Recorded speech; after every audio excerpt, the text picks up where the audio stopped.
संभाग की खबरें YouTube पर देखने के लिए आज ही सब्सक्राइब करें उदयपुर न्यूज और बेल आइकन पर क्लिक जरूर करें ताकि संभाग की हर खबर आप तक सबसे पहले पहुंच सके।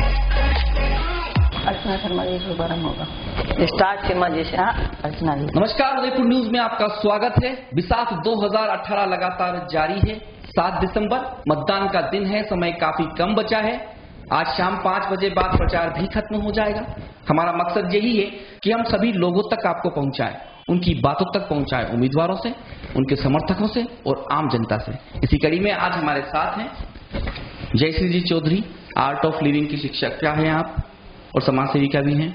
अर्चना जी शर्मा भारतीय जनता पार्टी से 2 बार पार्षद रह चुकी हैं, जिला परिषद सदस्य और पंचायत समिति सदस्य भी रह चुकी हैं। सीमा जी पंचोली कांग्रेस के बड़े पदों पर रही हैं और अभी प्रदेश महिला उपाध्यक्ष भी हैं। ये तीनों ही अपनी बात रखेंगी। हमारा मकसद यही है कि 7 दिसंबर को ज्यादा से ज्यादा मतदान हो। सबसे पहले जयश्री जी के पास जाते हैं और जानते हैं इस बार के चुनावों को किस तरह से देख रही हैं आप? एक महिला होने के नाते मैं इस चुनाव को अपने बच्चों के माध्यम से देख रही हूँ कि 5 साल में हमें क्या मिलेगा, है ना। अभी तक जितने भी चुनाव हुए हैं, जो भी हुआ है, स्पेशली राजस्थान का देखा गया है। 5 साल कांग्रेस ने राज किया, 5 साल बीजेपी ने राज किया है, तो लोगों में बदलाव की चाहत है। लेकिन मैं इस चुनाव को ये इस दृष्टि से देख रही हूँ कि 5 साल के बाद बच्चों का क्या फ्यूचर है ना, तो हम क्या डेवलपमेंट करते हैं उस पर देखते हैं। जी जी। अर्चना जी, आप बताइए इस बार के चुनावों को किस तरह से देख रही हैं? अब की बार के चुनाव बहुत जोरदार चुनाव है। विकास की दृष्टि के साथ में आदमी मंथन करेगा 5 साल में किसने क्या काम किया। विपक्ष ने अपनी भूमिका निभाई, नहीं निभाई, उन्होंने अपनी जिम्मेदारी निभाई, नहीं निभाई। अगर भारतीय जनता पार्टी के किसी नेता कार्यकर्ता ने अगर सही काम नहीं किया तो उसके बारे में विपक्ष पार्टी ने क्या मुद्दा उठाया कि भाई यहाँ ये गलत हो रहा है, 5 साल तक चुपचाप क्यों बैठी रही। उस मुद्दे पे भी थोड़ा सा विचार करेंगे तो स्थिति क्लियर हो जाएगी। सीमा जी, आपका क्या मानना है, किस तरह से इस बार के चुनाव को देख रहे हैं? इस बार जो बीजेपी सरकार ने जो यहाँ उदयपुर के मेन मुद्दे हैं उनको बिल्कुल निगण्यता से देखा है और कोई डेवलपमेंट नहीं है। सिर्फ ये कागजी कार्रवाई ही है और कागजी कार्रवाई तक ही रह जाती है और आने वाला समय इनको बताएगा कि ये नतीजे इनके पक्ष में होते या नहीं होते, ये जनता बताएगी। जी जयश्री जी, 15 साल एक विधायक यहाँ पे रहते हैं, 15 साल से विधायक है, निगम उनका है। किस तरह निगम ने कार्रवाई की? आप किस तरह से निगम को मानती हैं कि निगम क्या अच्छा काम कर रहा है या फिर जो पार्षद है, किस तरह से आप इस निगम को देखेंगे? एक्चुअली मैं सही मायने में बताऊं, इस बार जो माहौल बन रहा है वो एक अहंकार का माहौल बन रहा है ना। लोगों से जिस तरीके से फीडबैक मिल रहा है, लोगों से जो सुनने में आ रहा है, मुझे यूं लग रहा है कि सब अपने अपने लिए चुनाव लड़ रहे हैं। क्योंकि पिछले साल से जैसा आप पूछ रहे हैं तो हमने देखा है समस्या वो की वही है। सड़क सही नहीं है, पानी की व्यवस्था नहीं है और जो छोटी मोटी समस्या उदयपुर की, कोई बहुत बड़ी स्मार्ट सिटी लेके आई है, लेकिन हम देख रहे हैं एक ही सड़क को पिछले 5 साल के अंदर बस खोद रहे हैं, वापस ठीक कर रहे हैं, खोद रहे हैं, ठीक कर रहे हैं। तो ये कोई डेवलपमेंट नहीं है ना। तो हम चाहते हैं कि हम इन सब चीजों से ऊपर उठे और देखें कि हमारे आने वाली जो पीढ़ी है उसको क्या बेनिफिट मिलेगा। नहीं तो हम सिर्फ सड़क, रोड इन सब में ही रह जाएंगे और सिर्फ ब्लेम गेम खेलेंगे जिसका किसी को भी फायदा नहीं पहुंचने वाला है। जी अर्चना जी, 2 बार आप पार्षद रह चुकी हैं, राजस्व समिति अध्यक्ष भी आप रही हैं। इस बार के निगम को किस तरह से देख रही हैं? निगम काम तो कर रही है, लेकिन कुछ हद तक इन्होंने कहा है कि सही कहा है कि नाली ने सड़क तक ही नगर ने अपने आप को कर लिया है, वो गलत है। जहां काम की जरूरत नहीं है वहां पर भी काम कर रहे हैं, लेकिन क्षेत्रीय पार्षद भी क्या करे, उसको भी वही प्रस्ताव लेना पड़ता है कि जो क्षेत्र की जनता चाहती है। पार्षद अपने क्षेत्र में काम करना चाहता है, चाहे वो किसी भी पार्टी का हो। हर आदमी, हर नेता कार्यकर्ता चाहता है कि मेरे वार्ड में अच्छे से अच्छा काम हो और वो करवाने के लिए अपने क्षेत्र की जनता को खुश करने के लिए करता है। अब उसमें सड़क दोबारा बनाई, तीसरी बार बनाई, पहली बार बनाई, वो ये नहीं देखता, वो ये देखता मेरे क्षेत्र में, मेरे कार्यकाल में कितना काम। नहीं, आप समिति, आप दबंग नेता रही हैं, आप अपना काम अपने दम पे करवा सकती थी, लेकिन यहाँ तो समिति अध्यक्ष इस्तीफा देने लगे। मैं भी बहुत, मनु जी बता दूं, मेरे भी कई बार रजनी जी डांगी से नहीं बने जी, लेकिन पहले किरण महेश्वरी के कार्यकाल में कुछ कहने की जरूरत नहीं होती थी। वो समझ जाती थी कि मेरे क्षेत्र में, चूंकि बहुत बड़ा वार्ड था मेरा, आज 3 वार्ड है जिस जगह से मैं चुनाव लड़ी, केवल किरण जी को मैं इशारा करती थी मेरे यहाँ पे ये काम करना है। ये बात जरूर है कि उनको अपनी पकड़ मजबूत करने के लिए वो वहाँ आ जाते थे, लेकिन मेरे काम को उन्होंने रोका नहीं। लेकिन मेरे इस वाले कार्यकाल में मेरे काम को रोकने की हिम्मत तो उनकी नहीं हुई, लेकिन मैं छोटे से काम के लिए भी मुझे मेरी एनर्जी वेस्ट करनी पड़ी जी, क्योंकि 2 वार्डों की मैं पार्षद थी। और मैंने रजनी जी डांगी को कहा था, मैंने रजनी जी मैं फालतू के काम नहीं कराती हूँ, मैं नाली सड़क पे नहीं जाती हूँ, लेकिन कुछ मेरे मुद्दे हैं जिनको आप करवा दीजिए। तो उन्होंने करवाया। तो ऐसा नहीं है कि क्षेत्रीय पार्षद की दबंगता से काम होता है, तो होने चाहिए। उनको भी पता है कि अर्चना फिर अपने पे आएगी तो इसको काम करवाना पड़ेगा। मैंने भी नीतिगत ही काम करवाए और उन्होंने करना मजबूरी समझ लो उनकी, और किया। नहीं, मैं वर्तमान की बात कर रहा हूँ, समिति अध्यक्ष इस्तीफा तक। वर्तमान में तो मैं कोठारी जी के बारे में कुछ भी नहीं कहना चाहती। कोठारी जी जगह जगह जा रहे हैं उनको, लेकिन कोठारी जी ही न उदयपुर के चुनाव के वो विषाद के सबसे बड़े नेता नहीं है। हमारे क्षेत्रीय पार्षद भी जो अपने क्षेत्र में जिन्होंने काम करा है उनका भी वो बनता है। खाली महापौर कोठारी जी को एमएलए नहीं बनना, वो बन गए महापौर, लेकिन क्षेत्र की जनता भी जो पार्षद है वही हमारे लिए तो एमएलए है। उन्होंने अपने क्षेत्र में काम किया, वो अपने काम को लेकर बाजार में निकलेगी। जी जी। महापौर की कुछ शिकायतें हैं जिससे उनके जो समिति के लोग हैं नाराज हैं उनसे, और होंगे। जहां मान अपमान सम्मान की बात आती है तो आजकल हर मुखर होकर अपनी बात कहता है जी। सीमा खाली महापौर ही अकेला वो नहीं है जो चुनाव जिताने में या हराने में, क्षेत्रीय पार्षदों की भी अपनी भूमिका है और कर रहे हैं जी। सीमा जी, आप बताइए किस तरह से देख रही निगम का? मैं निगम को बिल्कुल निगण्य तौर पर इसको मानती हूँ, क्योंकि इन्होंने आए दिन खोदने का, और होली से लेकर के दीपावली तक जैसे धूल मिट्टी जो गुलाल उड़ती है वो इस टाइप की उड़ रही है।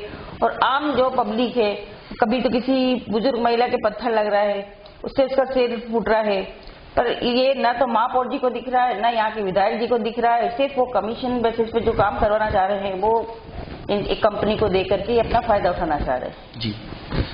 आप बताइए जैसे जी 11 उम्मीदवार उदयपुर शहर में मैदान में हैं, कुछ 70 पार है, कुछ युवा है, तो राजनीति में उम्र का दायरा होना चाहिए, क्या लगता है? नहीं, देखो उम्र तो कहीं पे भी बाधा नहीं बनती है, मेरा ऐसा पर्सनली विचार है ना। बात ये है कि आपकी सोच कितनी परिपक्व है। वो हो सकता है यंग में भी हो, और हो सकता है एक जज्बे के साथ, उम्र के साथ उनमें जगह है ना। तो ये कोई बाधा नहीं रखती है। जो मेन चीज है वो है कि आप में कितना विल पावर है। आज हम देखते हैं कोई एक नेता आता है तो उसके लिए पूरी सड़क साफ हो जाती है, इतनी सिक्योरिटी और कितनी अच्छे से उनको वो करते हैं, और वो जनता ने चुना हुआ होता है। और आज आप देखिए दुर्गा नर्सरी रोड पे देखिए कितना लंबा सर्कल होके बेचारे लोगों को जाना पड़ता है, कितना ट्रैफिक जाम रहता है। तो आप लोग जनता को बिल्कुल भूल जाते हैं, है ना। तो कोई मतलब एज बाउंडेशन नहीं रखती, आपका विल पावर होना चाहिए कि नहीं, जब जनता ने हमें चुना है, हमको इतनी फैसिलिटी मिल रही है, तो कम से कम हम इतनी नहीं तो कम से कम 50% तो दें उन लोगों के लिए। हम सोचें, उनके पॉइंट ऑफ व्यू से देखें कि उनको सब चीजें मिल रही है नहीं मिल रही है ना। तो देखो अब जनता का मूड है। अर्चना जी, आपकी पार्टी से 3 बार विधायक रखे, चौथी बार मतलब हैट्रिक कर ली है और चौका मारने की उम्मीद उनकी है, वो भी 75 के समथिंग है। 28 साल बाद गिरिजा जी फिर मैदान में आई हैं, और दलपत जी सुराणा भी हैं, उनके अलावा 8 और उम्मीदवार हैं। तो ये जो लड़ाई है, ये किस चीज की लड़ाई है, आप क्या सोचती हैं? ये उम्र की लड़ाई नहीं है जी। राजनीति में जो जितना बड़ा होता है परिपक्वता आती रहती है, और राजनीति के अंदर जब तक जिंदा है, ये कोई सरकारी नौकरी तो है नहीं कि 60 के बाद में रिटायरमेंट लेके अपने घर बैठ जाए, ये उम्र का।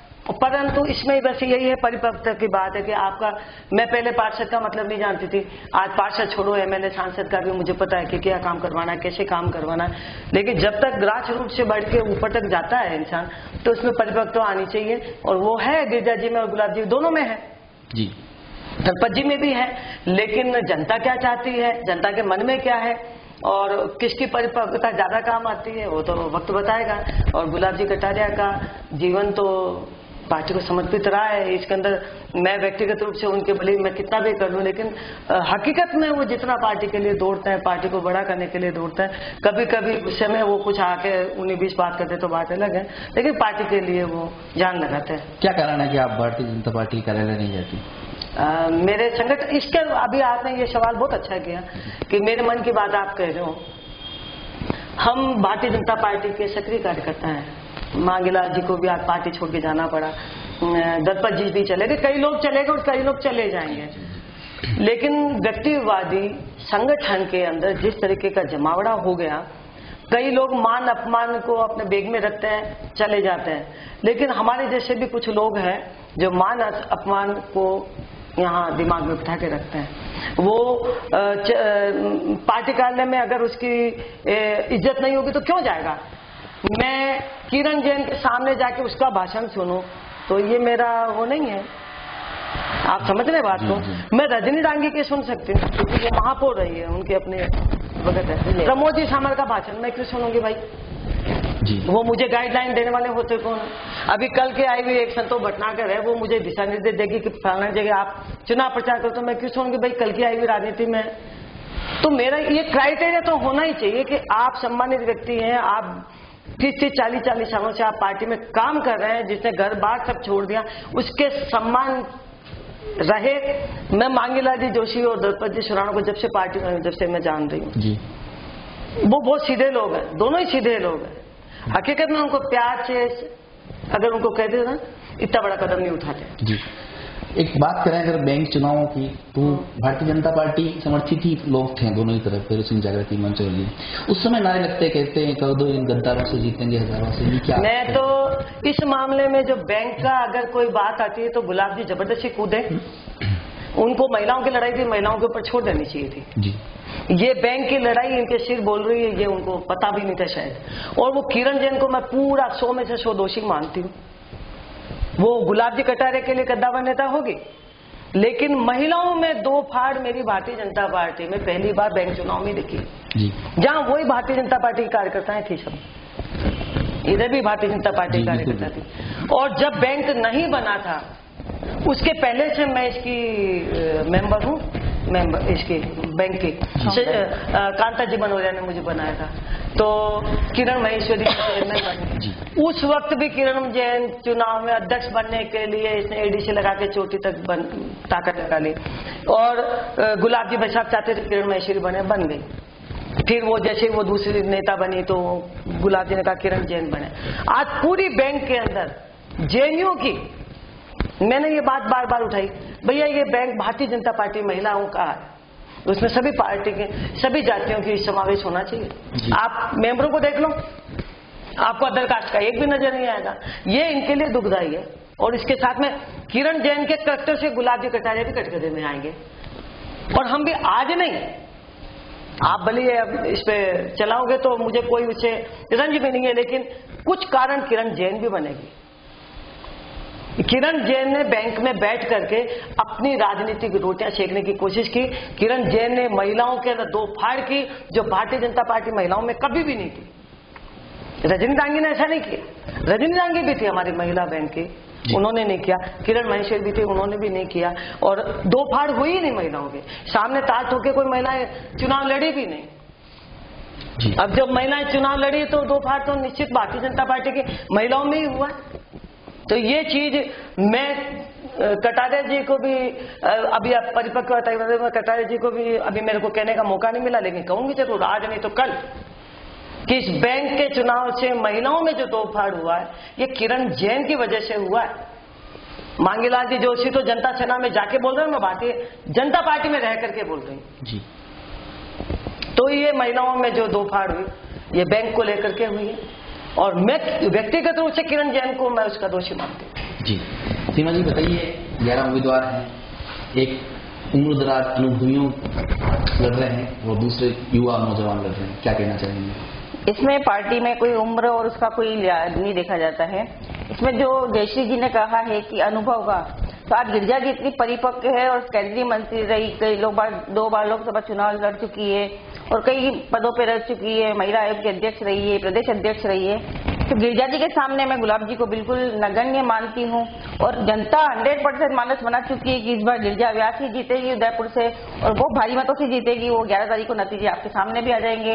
और मैं अर्चना जी की बात से सहमत हूँ कि गुलाब जी सिर्फ उदयपुर के ही गृह मंत्री हैं और वो सिर्फ ये जो क्रियान्वित जो लड़ाई झगड़ा मैंने कहा उदयपुर के गृह मंत्री राजस्थान के गृह मंत्री वो सिर्फ दो फाड़ करने में लगे रहते हैं। उनका दो फाड़ लगे नहीं रहते। मैंने किरण जैन को दोष दिया नहीं, कटारिया जी तो बीच में जबरदस्ती किरण जैन की बातों में आके कूदे और मैं किरण जैन को दोष दे रही हूँ आगे भी दूंगी कि महिलाओं के अंदर दो फाड़ करने की गुलाब जी की आदत में है। वो आता नहीं, वो जब से देलवाड़ा से आए जब से वो दो फाड़ में लगे रहते हैं। वो समाज हो, जाति हो, राजनीति हो, कहीं पे भी हो, वो दो फाड़ करने में ही लगे रहते हैं। मैं गुलाब जी के बारे में ये टिप्पणी करना चाहती हूँ। जी, सवाल गृह सेवक का आया है। प्रदेश के गृह सेवक हैं। उदयपुर में अगर बात करें उदयपुर की तो अपराध कम हुआ है क्या? हुआ। ये बहुत बड़ी विडम्बना है हम उदयपुर वासियों के लिए। वैसे मैं बेसिकली डूंगरपुर से बिलोंग करती हूँ और जब हम बहुत छोटे थे तब डूंगरपुर को देखा और आज जब जाके देखते हैं तो बहुत बड़ा चेंज नजर आया और एक प्राउड होता है कि वी बिलोंग फ्रॉम डूंगरपुर, है ना। वैसे ही आफ्टर मैरिज के बाद यहाँ पे 18 साल हो गए तो मुझे कोई चेंज नजर नहीं आया। अब पिछले 1 महीने से मैं गुलाब बाग वॉकिंग के लिए जा रही हूँ तो मुझे बहुत हर्ट होता है कि इतनी सुंदर नेचर का दिया हुआ प्लेस है हमारे पास और गुलाब बाग तो मेन प्लेस है अपना और कितना गंदा है वो, है ना। अगर हम ये बेसिक चीजों को ही नहीं सही कर पा रहे हैं तो बहुत ऊंची सोच तो बहुत दूर की बात है ना। तो मतलब बहुत दुखदायी स्थिति है ये। जी अर्चना जी, गृह सेवक प्रदेश में कमान संभाल रहे दूसरे नंबर के नेता हैं। उदयपुर शहर की बात करें, आपके युवा मोर्चा के लोग धान मंडी में एक इस्तीफा नहीं देते हैं, इस्तीफा दे देते हैं बहुत सारे लोग क्योंकि थप्पड़ कार्यकर्ताओं को पड़ जाता है। आपके अम्बा माता में मंडल अध्यक्ष के साथ बदतमीजी होती है, सूरजपोल पे जिला अध्यक्ष के साथ होती है और आचार संहिता के दौरान महापौर और पार्षदों के साथ मिसबिहेव होता है। इन सब के बावजूद क्या कार्यकर्ताओं का मन नहीं छूटा? ऐसा है, पहले भी कार्यकर्ताओं के साथ होता था। पहले कार्यकर्ता मजबूत होता था क्योंकि उनका नेता भी मजबूत होता था। हमारे साथ में कभी तो मांगीलाल जी जिला अध्यक्ष थे, मदन जी मुंदड़ा जिला अध्यक्ष थे। मेरे साथ में कोई अभद्रता मान लो हुई तो उस वक्त मदन जी मुंदड़ा, मांगीलाल जी जोशी, धर्मनारायण जी जोशी, ये सब और खुद कटारिया जी भी वो हमारे साथ में कार्यकर्ताओं के साथ में आ जाते। ये मेरे तो समझ के बाहर की बात है। ऐसा क्यों हुआ, किसकी गलती थी ये तो मैं तो बता नहीं सकती, लेकिन पहले संगठन का जो पकड़ होती थी वो अब संगठन की पकड़ नहीं है। उसमें कटारिया जी क्या करेंगे?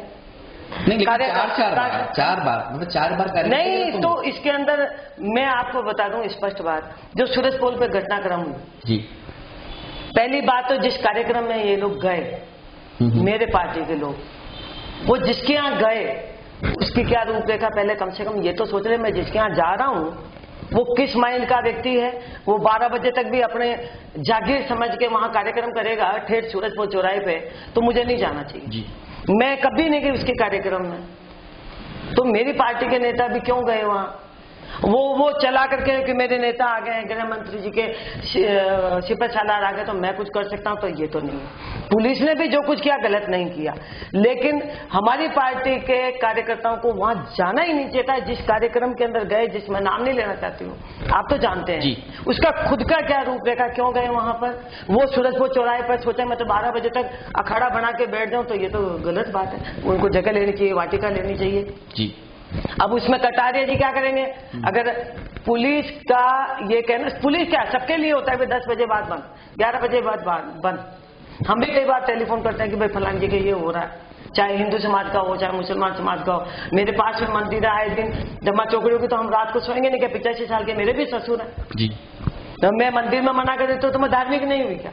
तो जो कार्य जो आपके परिवार के सबको पीड़ा पहुंचे तो फिर शहर की जनता को नहीं पहुंचेगी क्या? उसमें मेरा कार्यकर्ता भी फंस रहा तो खाओ जूते, उसमें क्या बात है जी जी जी। इसमें गृह मंत्री जी कटारिया की बात में थोड़ा हमारे लोगों को कम से कम जिसके यहाँ गए हैं उसके फिल्म पहले मंगवानी चाहिए कि वो व्यक्ति किस उद्देश्य से वहाँ कार्यक्रम कर रहा है। सही बात है।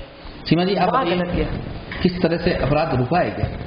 अगर बात करें अपराध अभी तक तो कुछ रुकने की बात नहीं। जहाँ कटारिया जी कहते हैं कि कांग्रेस सरकार से अपराध बहुत कम हुए हैं और जो चेन स्केचिंग हो रही है, महिलाओं पर आए दिन अत्याचार हो रहे हैं, रेप हो रहे हैं, उस पर कहीं अंकुश नहीं हो रहा है। उदयपुर छोड़ राजस्थान में कहीं पे भी अंकुश नहीं लगाया गुलाब जी ने, और सिर्फ वो एक ही सपना देख रहे हैं, मुझे मुख्यमंत्री कैसे बनना है आने वाले समय में। अपराध का तो ऐसा है, कांग्रेस के टाइम में भी हुआ है और बीजेपी के टाइम में भी हुआ है, तो हम इसको तो पार्टी विशेष से अपराध से नहीं कर सकते हैं कि भाई इसके टाइम में कम हुआ है या इसके टाइम में कम हुआ है। अपराध तो कंटिन्यूअस चलते जा रहे हैं। अपराधियों पे कोई बड़ा जो है ना सख्त कदम अगर उठाएंगे तो अपराध में कमी आएगी। बिल्कुल बिल्कुल आएगी। यही दोनों ही पार्टियों ने नहीं किया। वो वही जो काम होता है अपराध को रोकने का, तो ये तो पुलिस को रोकना चाहिए। वो पुलिस का मुखिया ही अगर आप उसके अंदर उसमें गृह मंत्री या वसुंधरा राजे को दोष दें। मैं तो एक बात जानती हूँ, एक छोटा सा कांस्टेबल भी, बीट का अधिकारी भी अपनी बीट का मालिक है, वो जाके बता सकता है कि मेरी बीट के अंदर इतने लोग अपराधी हैं, थाने में बताए तो वो भी वहीं अपराध रुकेगा। उसमें गृह मंत्री कहाँ से स्टार्ट होता है? नीचे से स्टार्ट होता है। अब उसको आप संरक्षण कर रहे हो। हाँ। कोई नेता उसके लिए फोन करता है, कोई नेता उसके लिए फोन करता है, तो ये भी गलत है। अच्छा, इस टाइम क्या बीजेपी कांग्रेस सब एक हो जाते हैं? कोई बुरा नहीं बनना चाहता है, कोई बुरा नहीं बनना चाहता है, ठीक है, तो फिर कहाँ से होगा? कोई बोलता भी नहीं है। चुनाव हर बार आते हैं, हर 5 साल में चुनाव आते हैं अलग अलग विभागों के। इस बार के चुनाव जातियों पर आधारित हो गए। एक पूरा जैन समाज, ब्राह्मण समाज, राजपूत समाज, तो क्या ये उचित है? बिल्कुल उचित नहीं है, ये तो हम बढ़ावा दे रहे हैं ना। आज जैसे कि चर्चा से पहले इनसे बात हो रही थी, तो आप बता रहे थे कि एक एक्सीडेंट हुआ, वहां पे मैंने देखा कोई हिंदू नहीं, कोई मुसलमान नहीं, कोई सिख नहीं, है ना। और लेकिन ये चुनावी दौर में ये नेता लोग ही इन चीजों को बढ़ावा देते हैं। आज आप आम जनता में देखें, आप सबका भी अनुभव होगा, कोई मन में ये नहीं सोचता कि मैं हिंदू हूँ या मैं मुसलमान हूँ, मैं सिख ईसाई हूँ। ये नेता लोग ही इनको तवज्जो दे रहे हैं, तो ये तो हम गलत परिपाटी की तरफ अग्रसर हो रहे हैं ना। तो ये जनता को सोचना है कि हम किस दिशा की ओर जा रहे हैं।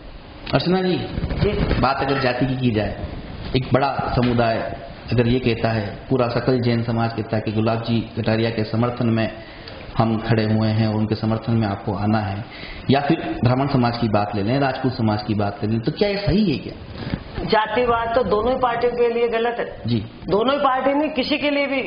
मैं 4 चुनाव जीती हूँ, तो मैं ब्राह्मण की पदाधिकारी हूँ, लेकिन ईमानदारी से 1 वोट भी ब्राह्मण का नहीं है, फिर भी जीतते हैं। तो वहां ब्राह्मण कहाँ जिताने आ गया आपको? और ये जातिवाद करेंगे ना दोनों, चाहे गिरजा जी हो, चाहे गुलाब चंद जी कटारिया हो, चाहे ये नीचे वाले जो भी चुनाव लड़ रहे हैं, इन दोनों के लिए घातक है। आप पार्टी के अंदर कुछ मिशन लेके आए हो, तो पार्टी के अंदर जातिवाद नहीं होना चाहिए। आपकी सोच ही गड़बड़ है, तो उसका तो चाहे गिरजा जी हो, चाहे गुलाब जी साहब हो, दोनों गलत कर रहे हैं। गिरजा जी अगर ब्राह्मणों के बीच में जाके बैठ जाए, तो भैया इतने साल तक आप कहाँ थे? कटारिया जी अगर आप जाकर के जैनी समाज में चले जाए, तो वो आप कहाँ थे? जैनी समाज का भी कौन सा कोई काम हो गया? तो जाति की राजनीति तो नहीं करनी चाहिए किसी को भी नहीं। कटारिया जी बोलते हैं ना, जैन समाज की मीटिंग में कटारिया जी बोलते हैं, सुना था मैंने भी, 20 साल तक अगर मेरे को नहीं चुना तो 20 साल तक दंड पेलोगे, तब मोदी नहीं। तो ये बहुत गलत है, ये इनके लिए घातक है। इनको कटारिया जी को ऐसे नहीं करना चाहिए था। ये इनकी सोच दर्शा दी इन्होंने कि मैं ऐसा करूंगा तो ऐसा हो जाएगा, यानी कि उदयपुर के अंदर जैन समाज के जीता है। अरे कटारिया जी की खुद की व्यक्तिगत छवि इतनी अच्छी है कि वो कोई जैन के लिए ही वोटों के लिए नहीं बैठे। पहले भी जैनियों ने कोई इतना साथ नहीं दिया, पर अदर कास्ट के लोगों ने साथ दिया। तो लोग पूर्वा के सामने चुनाव लड़े तो भारी मतों से जीते। दिनेश छिंदमानी भी कैंडिडेट, अगर ब्राह्मणों की बात है तो सारे ब्राह्मण अगर उनको देते तो कटारिया जी कहाँ से जीतते? तो जातिवाद का इन्होंने जो सहारा लिया ना, वो इनके लिए दुखदायी है जी। ऐसे वो है नहीं, मालूम नहीं उन्होंने वहां पे क्यों बोला, किस उद्देश्य से बोला जी। आप बताइए सीमा जी। मैं अब गिरजा जी ने भी तो की ब्राह्मणों की मीटिंग, क्यों करी इन्होंने? गिरजा जी ने सिर्फ मीटिंग करी है, वो थाली और भोजन वाला कार्यक्रम नहीं रखा है वहाँ पर। कैसे नहीं रखा? इन्होंने वहाँ पर नहीं रखा। कटारिया जी ने रखा, उसके बाद गिरजा जी ने खाने का कार्यक्रम नहीं था। जैन समाज, ब्राह्मण समाज, अगर ये बात हो तो दलपति सुना भी तो जैन है, क्यों नहीं बुलाया सकल जैन समाज ने उनको? हाँ, तो ये भी गलत है। जैनी समाज को मतलब जैनी समाज ने कोई दूसरी जाति का हो गया, जबकि जैन समाज, मैं दलपत जी सुराना को जब से जानती हूँ, शायद गुलाब जी कटारिया से ज्यादा जैन समाज के वो है कर्तव्यनिष्ठ। हर जगह वो डोनेशन भी देते हैं, जाते हुए। मैं फर्स्ट चुनाव लड़ी थी सेकंड चुनाव 99 में, तो खुद दलपत सुराणा ने मुझे टेलीफोन किया, पंडितानी तेरे को चंदा वंदा नहीं चाहिए कि मतलब चंदा भी होता है क्या? तो इस दलपत सुराणा ने मेरी पीड़ा को समझी। कैलाश जी मेघवाल उस वक्त गृह मंत्री थे, यार वो पंडितानी इस ग्रामीण एरिया में ट्राइबल बेल्ट में चुनाव लड़ रही, उसको पैसे का चाहिए। तो वहां कौन सी जातिवाद आ गया? कैलाश जी मेघवाल कौन से मेरे ब्राह्मण थे, ये दलपत जी सुराणा कौन से मेरे ब्राह्मण थे। उस वक्त पार्टी संगठन ने पैसा नहीं दिया मुझे क्योंकि हारने की कुर्सी को, लेकिन इन दोनों ने दिया, सिद्धूकाश ने भी दिया और दलपत सुराणा ने भी दिया।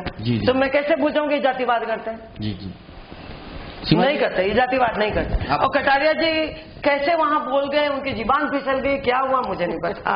उनको नहीं बोलना चाहिए, लेकिन काउंटर में गिरजा जी भी पहुंचे, उसका मुझे, और मैंने कहा गिरजा जी तो नहीं जाएंगे, वो तो प्रोफेसर है, लेकिन उन्होंने भी उसी टाइम मीटिंग रख ली। क्यों रखी गिरजा जी ने? वो धार्मिक सामाजिक समरसता की बात करते हैं। मैं यहाँ का पार्षद का चुनाव लड़ रही हूँ, आपके 80% तो खटीक और जैन है, हाँ वहाँ बामणवाद का कर रहे हो तो फिर खटीक निपटाएंगे आपको क्या? जी तो आप जातिवाद को उतना ही रखो जितना आप वोट मांगो, तो झुक के मांग सकते हो कि मैं भी जैन समाज में, मैंने वोट दो। और 20 साल दंड पे लोगे, ये गुलाबी भाई साहब के लिए गलत हो जाएगा। और गिरजा ब्याज जी के, मैं तो ब्राह्मणों की कसम धरता हूँ, तो वो भी गलत। हमने तो अभी तक ऐसा नहीं सुना है, हमने गिरजा जी के बारे में अभी तक नहीं सुना है। गिरजा जी भी उसी दिन काउंटर मीटिंग करी इन्होंने जी। वो विप्र समाज की एक अलग मीटिंग रखी थी हमने, अलग विप्र समाज के अलग कहाँ से हो गई? विप्र समाज क्यों नहीं, वहाँ पे विप्र समाज का मीटिंग रखी, जबकि ये जैन हम समाज कर रहे हैं, तो हम लोगों ने भी सोचा कि हमने भी सोचा कि ये कर रहे हैं, तो हम भी वही कुएं में कूदे जिसमें कटारिया जी। नहीं, कुएं में नहीं कूद रहे हैं, ये अपना 36 को हमारे कांग्रेस को समर्थन दे रही है और 100% जीत के आएंगे। वो 11 तारीख को आपके सामने लिए, अरे उससे 100% की बात नहीं आ रही है, पर आपने भी वही कार्यकर्ता किया ना। आप गुलाब जी को तो दोष दे रहे हो कि भाई जैन समाज की मीटिंग में गए, उन्होंने ये दंड पहले वाली बात कर ली, मैं इसको गलत मानती हूँ। भाई साहब के अगर जाति की बात करें, एक सवाल इसकी, ये प्रोफेसर साहब थे गिरजा जी तो प्रोफेसर साहब कैसे चले गए? ये सवाल इस बीच में इसलिए आ रहा है कि जाति की बात कर रहे हैं और धर्म की बात कर लेते हैं। कहीं हनुमान जी दलित हो जाते हैं, कहीं ब्राह्मण हो जाते हैं, कहीं नहीं, ये बात आप गलत कह रहे हो। योगी जी को मैं आज से नहीं जानती हूँ, मैं नाथी संप्रदाय से बिलोंग करती हूँ। योगी आदित्यनाथ जी मेरे गुरु हैं और मैं इस मंच के माध्यम से कह रही हूँ, योगी जी की भावना इतनी शुद्ध और इतनी सच में विचार उनके मालूम नहीं, कभी कभी भाषण देने से कुछ बात निकल रही हो, मैं नहीं जानती। अब उन्होंने उस वक्त क्या बोला आई डोंट नो, लेकिन हाँ योगी जी ऐसे नहीं है जी। नहीं बजरंग बली उन्होंने बताया, कटारिया जी के साथ में मैं बहुत रही हूँ, उनकी सज्जनता भी मेरे दिलो दिमाग पे, इसलिए मैं उनके सामने कभी कुछ बोलने की हिम्मत कम करती हूँ। हालांकि वो गुस्सा मेरे को भी उतना ही आता है जितना उनको आता है, लेकिन दिल के वो फिर भी किरण माहेश्वरी और इन दोनों में बेटर देन गुलाब चंद कटारिया, क्योंकि किरण माहेश्वरी के साथ भी मैं उतना ही रही हूँ। वो सेल्फी किरण माहेश्वरी है, गुलाब चंद कटारिया जी इतने नहीं है। मुझे अगर कोई कहे कि गुलाब जी कटा, तो उनकी कन्या भी मैं जानती हूँ, अच्छाइयाँ भी जानती हूँ। वो काम करते हैं, कर्मशील है, कार्य करते रहते हैं। कभी कभी उनको क्या है, जो इनके चाटुकार है ना, वो उनको चढ़ा देते हैं, वो चढ़ने में आ जाते हैं, फिर हम वापस उतारते हैं तो वापस उतर भी जाते हैं। मैंने बोला एक बार, मैंने कहा भाई साहब गुलाब बाग के अंदर ये ऐसा ऐसा हो रहा, फलाना जी कर रहे हैं, मेरी बात को वो तवज्जो देते थे।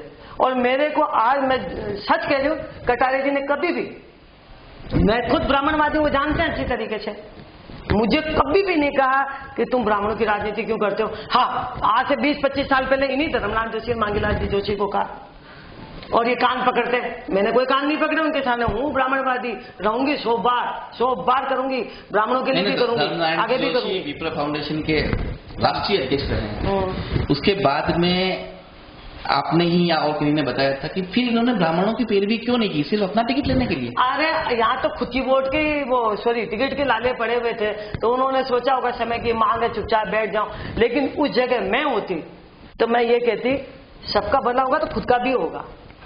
हमारे कार्यकर्ता ही नीचे नहीं है और मैं नेता बन जाऊं तो पूछने वाला ही कोई नहीं है, अकेला चलो वाली स्थिति में तो नहीं हो सकता। अब धर्मराज जी ने किस उद्देश्य से किया, वो मावली का मैटर है, मैं नहीं जानती। मेरे यहाँ उदयपुर शहर में मेरा जहां तक सोच है, कटारिया जी कुछ पॉइंट को छोड़ते हुए अगर मैं उनको तुलनात्मक दृष्टि से देखूं तो बेटर देन गुलाब जी कटारिया। जी, हम इन तीनों के पास वापस आएंगे। अभी वक्त एक छोटे से ब्रेक का, कहीं मत जाइएगा। ब्रेक के बाद एक बार फिर से स्वागत है आपका। विसाख 2018 लगातार जारी है। हमारे साथ में जयश्री चौधरी हैं, अर्चना जी शर्मा है, सीमा जी पंचोली है, तीनों ही अपनी बात रख रही है। एक नया सवाल, पर्यटन नगरी है, क्या पर्यटक में बढ़ावा हुआ? क्या हमारी धरोहरों को हम सहेज पाए हैं? नहीं, बिल्कुल भी नहीं सहेज पाए। वही ना, बहुत दुख की बात है। हमारे पास यहाँ पे भी बीजेपी की सरकार है, केंद्र में भी बीजेपी, तो हमारे पास तो बहुत बड़ा प्लेटफॉर्म था जो हमारी शुरू से रही हुई है कि बहुमत आना चाहिए ताकि हम काम कर पाए। तो अभी तो बिल्कुल स्पेस था, आप बहुत कुछ कर सकते थे, लेकिन आप क्या कर पाए? नहीं कर पाए। फिर आज आप देखो ना, टूरिस्ट को कितनी प्रॉब्लम्स होती है। जब आम नागरिक को तो प्रॉब्लम होती है, वो तो समझ में आता है, टूरिस्ट को प्रॉब्लम होती है, तो फिर कैसे? आप स्मार्ट सिटी बनने जा रहे हैं और वहाँ पे टूरिस्ट को कितना गंदा व्यवहार होता है। आए दिन आप देखो होटलों के अंदर कुछ न कुछ केसेस आपको न्यूज़पेपर में सुनने में आ जाएंगे जी। तो मुझे नहीं लगता कि बहुत कुछ खास तरक्की करी। अर्चना जी, दुनिया के सबसे खूबसूरत शहर में उदयपुर का शुमार है। क्या आप क्या मानती, क्या हम जो हमारे पुरखों जो धरोहर देके गए, हम उसको सहेज पाए हैं? ये बात तो सही है कि इतना सहेजने की जो अपने को करना चाहिए था वो नहीं हो पाया, लेकिन इनकी बात भी सही है कि पर्यटक जिस हिसाब से आते हैं उनको उस हिसाब से अपने को देना चाहिए, वो नहीं मिलता है। लेकिन फिर भी जो उदयपुर शहर में स्मार्ट सिटी के नाम पे जो हजारों करोड़ रुपए जो मिले हैं वो कहीं ना कहीं तो लगाए स्मार्ट सिटी के नाम से। चाहे आप वो सज्जनगढ़ के वो उधर सेंचुरी, जो भी पर्यटक आता है ना वो सेंचुरी में जरूर जाता है। प्रताप गौरव केंद्र का 1 करोड़ का प्रोजेक्ट आपके सरकार ने बनाया, वहाँ पर्यटन भले कितनी टिकट देके भी वहाँ जाते हैं। और आप वो गोल्डन विलास क्या वो जो है उसको कितना पन्ना धाई दीदा वगैरह, ऐसा तो नहीं है कि सरकार ने काम ही नहीं किया। आप इधर चले जाओ वो सुखा नाका की तरफ, आप बलीचा के इधर कोई सा कोना ऐसा नहीं है जहाँ पर्यटन दृष्टि से कोई काम नहीं हुआ। खीरवा के टनल के आप देख लो, ये जो फूलों की घाटी, उदयपुर का एडवांटेज है कि यहाँ पे नेचर ब्यूटी बहुत है ना। आप अगर कोई टूरिस्ट आए तो आप इवन 20 डेज तक आप उसको नए नए प्लेस पे ले जा सकते हैं। बात करें जिलों की बात करें, जिलों की बात करें, इस बात से सहमत बिल्कुल भी नहीं हूँ। आप बिलीव नहीं करोगे, कुछ चीजें उदयपुर शहर में नजर आती है और इस बात पे राज्य सरकार के मैं बहुत बहुत धन्यवाद देती हूँ इस मामले में कि इन्होंने एक तो मेवाड़ सर्किट, एक जावड़ सर्किट, एक वो हल्दी घाटी प्रोजेक्ट, ये इतने करोड़ों रुपए के प्रोजेक्ट आप जाके देखो तो सही वहाँ। आज जावड़ प्रोजेक्ट, मैं यहाँ सामने बैठी हूँ, 99 मंदिरों का समूह है वहाँ जावड़ सर्किट में। उस पूरी जावड़ सर्किट में एनीकट और ये आप जाइए और देखिए, फिर पता पड़ेगा कि टूरिस्ट वहाँ ट्राइबल बेल्ट में क्यों जाएगा। करोड़ों रुपए लगाए तो जाए। हाँ बिल्कुल, उदयपुर के अंदर बहुत अच्छे अच्छे डेवलपमेंट हुए। सज्जनगढ़ का देख लो आप, सज्जनगढ़ के नीचे कोई जाना भी पसंद नहीं करता था, इतनी गंदगी थी वहाँ। बात सवाल यही है कि जैसे हमारे को मतलब जलकुंभी का जो दंश हमारे पास है जी, आपने भी पर्यटक आने के वही सवाल वही है, जलकुंभी का जो दंश है बार बार आ जाती है। हम काफी जो डिवेडनिंग मशीन जो थी जो जलकुंभी निकालनी थी उसे अजमेर क्यों भेजा गया फिर? ये गलत किया, जबकि इनको सबसे पहले यहाँ उदयपुर शहर में, अजमेर में तो जरूरत है ही नहीं आना सागर को। आना सागर बहुत छोटी सी जगह है जहाँ पे 10 दिन भी अगर इनका कर्मचारी लग जाए नगर निगम का अजमेर का तो भी वो निकाल सकता है। पर यहाँ तो उदयपुर शहर तो पूरा झीलों से भरा हुआ है। इनको अपने वो आपने जो नाम लिया मशीन का, ये मशीन वहां नहीं भेजनी चाहिए और बल्कि और डबल ट्रिपल मंगा दीजिए। उनको पैसा लगा करके जलकुंभी को निकालने का, नहीं तो जलकुंभी ऐसी स्थिति हो जाएगी ये पानी जो नजर आ रहा है वो भी नजर नहीं आएगा। तो वहां पर भी ये दलदल और कीचड़ और खाली जमीन नजर आएगी पिछोला में, कोई बेनिस नजर नहीं आएगा, नहीं ये जलकुंभी नजर आएगी चारों तरफ। तो ये इनको ऐसा नहीं करना चाहिए, इनकी गलती है। इनको अपनी मशीन मंगा करके और 2 और मंगानी चाहिए। आप बताइए सीमा जी, क्या हम हमारी धरोहरों को सहेज पाए हैं? मुझे तो नहीं लगता है कि अभी तक इन्होंने धरोहर सजाए थे। ये गुलाबाग जो पहले जो देखा, आप लोगों ने भी देखा होगा, इसको इतना छोटा कर दिया है और पता नहीं क्या क्या कीकर बाड़ी और कौन सी बाड़ियां बना करके इन्होंने बहुत उसको जो प्रारूप था वो उसको बिल्कुल छोटा सा कर दिया है। तो मैं ये कह रही, यहाँ जो वो वातावरण है वो बिल्कुल अलग दिख रहा है और जो पुरानी धरोहर थी वो बिल्कुल खत्म हो चुकी है। जी, अंतिम सवाल, समय सीमा है, मतदाताओं से क्या कहना चाहती हैं आप? वैसे तो पूरे राजस्थान में उदयपुर की जनता सबसे स्मार्ट है, सब समझती है वो लोग क्या करना है। लेकिन मेरा पर्सनल ये रहेगा, थोड़ा सा इंटेलिजेंटली और थोड़ा स्मार्टली वोट करें और किसी बहुमत से कोई आएगा तो अच्छा है, क्योंकि उदयपुर का भी अच्छा विकास होगा, राजस्थान का भी विकास होगा। लेकिन हाँ, वोट जरूर से करिएगा। आप 7 दिसंबर को है तो ये मत सोचिए कि मेरे एक वोट से क्या होगा, है ना। आपका एक वोट बहुत अमूल्य होता है। और हम जब बात आती है तो हम बहुत क्रिटिसाइज करते हैं, ऐसा नहीं किया, वैसा नहीं किया, फलाना ढीकना, बहुत सारी चीजें। तो ये एक आपका अपना अधिकार है ना। तो इसको बिल्कुल मत खोइएगा और वोट जरूर से करिएगा, स्मार्टली जरूर से करिएगा। अर्चना जी, क्या अपील करना चाहते हैं? स्मार्ट सिटी है, स्मार्ट आप है, हमारी बहनें, हमारे युवा साथी, युवा बहनें सब 7 तारीख को वो अपना मतदान करें। और एक भी नहीं छूटे, क्योंकि एक वोट से सब कुछ अच्छा बुरा सब कुछ होता है। आपका एक वोट बहुत कीमती है, आप जिसको चाहें उसको करें। मैं तो भारतीय जनता पार्टी कार्यकर्ता हूं, तो मैं तो यही बोलूंगी कि भारतीय जनता पार्टी को भारी बहुमत से जिताएं, राज्य का राज वापस आए। जो भैरव सिंह शेखावत जी ने जो किया, जो अटल जी ने हमारे इतने सारे प्रोजेक्ट किए, खुद गृह मंत्री जी ने यहाँ के लिए किया है। तो आपसे मैं निवेदन करती हूँ कि एक बार अपना वोट भारी मतों से कमल के फूल को जाए। सीमा जी, आपकी अपील क्या है? मैं जनता से ये कहना चाहूंगी कि अधिक से अधिक मत करें और युवा और सभी बुजुर्ग लोग अधिक से अधिक कांग्रेस को मत दें और अच्छी सरकार बनाएं। कांग्रेस पार्टी ये सरकार है जो सारे डेवलपमेंट कर सकती है, और कांग्रेस को वोट। तो ये थी सीमा जी पंचोली, अर्चना जी शर्मा, जयश्री चौधरी, जिन्होंने अपने मन की बात यहाँ पर रखी, इस मंच पर रखी। 7 दिसंबर वो दिन है, लोकतंत्र का सबसे बड़ा महापर्व है, और इस महाकुंभ में आप भी अपनी आहुति जरूर दीजिए, क्योंकि देश के प्रधान सेवक का वोट और आपका वोट बराबर है, इसे भूलिएगा मत। 7 दिसंबर को मतदान जरूर करिए और 11 दिसंबर को तय होगा कि आपके दिलों पर राज आखिर कौन करता है। नमस्कार। मारो कहणो है जी, वोट देणो है जी, मारो कहणो है जी, वोट देणो है जी, वोट सबने देणो है, हाँ वोट सबने देणो है। मारो कहणो है जी, वोट देणो है जी, वोट सबने देणो है, हाँ वोट सबने देणो है।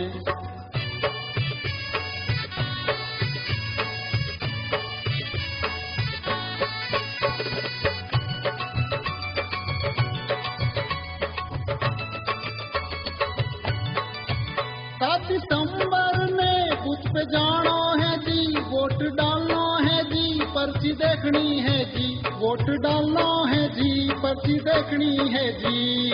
वीवी पेट में देखनी है, हाँ वीवी पेट में देखनी है। मारो कहणो है जी, वोट देणो है जी, वोट सबने देणो है, हाँ वोट सबने देणो है।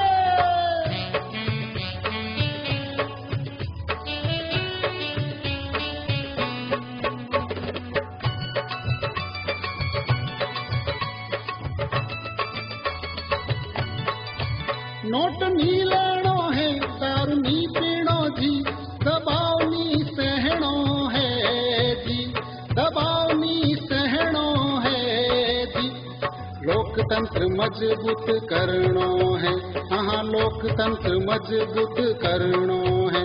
मारो कहणो है जी, वोट देणो है जी, वोट सबने देणो है, हाँ वोट सबने देणो है।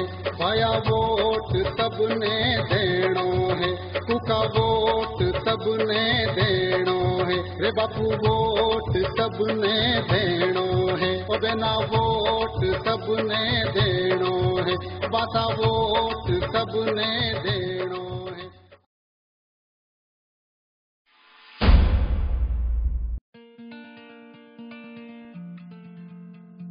अरे दीपक और हाय तरुण, कैसा है? बस भाई। और बता, क्या हालचाल है? बस मजे में हूँ। क्या तू बता। बस बढ़िया। 6 तारीख को दिल्ली जाने का प्लान है यार। अच्छा, क्यों, कोई खास काम? 3 दिन की छुट्टियां है अभी। 7 तारीख को इलेक्शन की छुट्टियां, 8 को शनिवार और 9 को संडे आ गया। सोच रहा हूँ 3 दिन की छुट्टी मार लूँ। और कुछ खास? आओ झील किनारे बैठ के कुछ बात करते हैं। चलो भाई।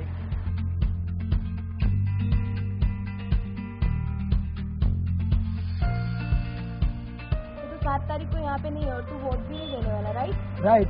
अरे छोड़ो मतदान यार, क्या करना मतदान करके। हम तो पिकनिक चलेंगे और खूब मजे करेंगे। क्यों, क्या बोलता है दीपक? क्यों नहीं इलेक्शन की छुट्टी का फायदा उठाया जाए? मतदान तो चलते रहते हैं यार, क्या हम तो छुट्टी का मजा लेते हैं। मेरी बात सुनो, 5 साल में एक ही बार मौका मिलता है सरकार चुनने का, उसे भी तुम गंवा रहे हो। क्या करना वोट? देख, हम 4 जने अगर वोट नहीं देंगे तो क्या इलेक्शन रुक जाएंगे? नहीं ना, हम 4 जने वोट नहीं देंगे तो कुछ भी नहीं होगा, हम तो करेंगे मस्ती। क्या बोलता है? कौन लाइन में लगे, कौन सही लगाए, हम तो बस छुट्टियों का मजा लेंगे। मैं नहीं करने वाला वोट। हमें वोट देने जाना चाहिए, एक अच्छा नेता हमारे शहर का विकास करेगा, तो उसका हमें अधिकार का हमें पूरा उपयोग लेना चाहिए। ले चल, तुझे बताता हूँ कुछ, आजा। ये देख, ये जो कचरा है ना, ये कचरा क्या क्या किया उन सरकारों ने। ये गंदगी, वो टूटी हुई सड़कें, कुछ नहीं बदला, यही चलता आया है। एग्जैक्टली, मैं यही कहना चाहती थी। अच्छा, जिस नेता को हम चुनेंगे वो एक अच्छा हमारे शहर का विकास करेगा, नई सड़कें बनवाएगा और हमारे टूरिस्टों को बढ़ावा देगा। 5 साल में कितनी बार मिले हमसे, कितनों को नौकरियां दी इन लोगों ने। जब हम एक मतदान से एक अच्छा नेता और सरकार चुन सकते हैं तो हम अपना मतदान फालतू क्यों जाने दें? तू 7 तारीख को वोट दे रहा है और दिल्ली नहीं जा रहा है। बिल्कुल सही कहा, एक वोट से सरकार बिगड़ती है और बनती है। तो अब हमें वोट देने जाना चाहिए और हम सब वोट देने जाएंगे, अपने अधिकार का सदुपयोग करेंगे। तो दिल्ली जाना कैंसल, मैं भी वोट करूंगा और एक अच्छी सरकार चुनूंगा। 7 दिसंबर को वोट देने अवश्य जाएं। मतदान कर चुने हम अपने सपनों की सरकार, आओ साथ मिलकर मनाएं लोकतंत्र का त्योहार। इस 7 दिसंबर को आप सभी वोट देने अवश्य जाएं।